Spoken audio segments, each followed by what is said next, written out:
If you've never studied numerology, then stay till the end because we're about to reveal some shocking connections between ancient prophecies and our current global situation. There's a war that hasn't happened yet. Maybe it's happening right now, and we're all in it without even realizing. Gog and Magog. The names echo through time, from the book of Ezekiel to Revelation to the Quran to apocalyptic literature scattered across cultures.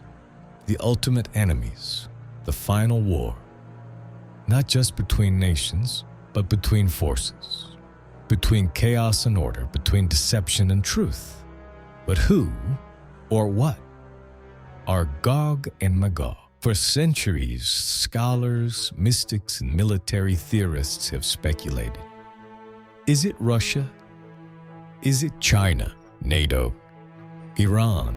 In fact, the book of Ezekiel explicitly mentions the involvement of Persia, modern-day Iran, in chapter 38. Some said it's symbolic, a spiritual war. Others insist it's a literal one. One thing is certain. Gog and Magog are supposed to rise up before the end of an age. And here's the strange part. No one can seem to agree where they come from. Only that they rise from the far north with great power and great influence. But what if we've been looking in the wrong direction? What if Gog and Magog aren't just nations, but systems, networks, architectures of control? Now, look at the name again. Gog. Now look at your browser, your phone, your inbox, your maps, your calendar, your documents, your AI. Google, one letter off, one click away, and suddenly the idea doesn't sound so far-fetched.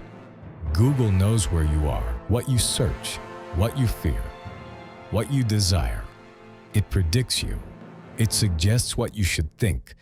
In the book of Ezekiel, Gog is described as the head of a vast coalition, a prince of a people whose reach spans nations. Sound familiar? Every day, every search, every I agree clicked without reading. Now, here's where it gets weird. In Kabbalistic tradition, Gog is the force that precedes redemption, the energy that rises when the world has grown distant from truth. The idea that numbers carry meaning isn't new. It's ancient.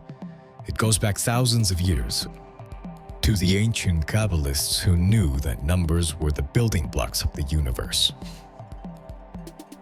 They didn't just see numbers as quantities, but as qualities, each with its own spiritual vibration. To them, numbers were living forces tied to music, geometry, nature, and even the soul. Over time, this evolved into what we now call numerology, a system where each number from 1 to 9 holds symbolic meaning. The meanings come from observation, symbolism, and intuition passed down through cultures, from ancient Kabbalistic Judaism to modern spiritual systems. So what do these numbers mean? 7 represents the physical world, our world, the human mind, the search for knowledge, the complexities of everyday life. But it also represents intellect, analysis, and the quiet voice inside us that wants to understand more. Meanwhile, 8 is the spiritual world, a world we as humans simply cannot know in this life. And 9? Well, that's the number of truth, of completion.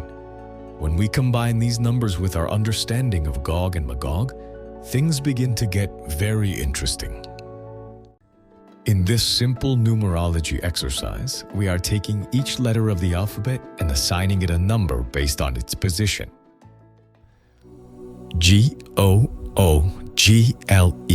mapping each letter to the corresponding number in the alphabet, and then finding the sum of these numbers gives us 61.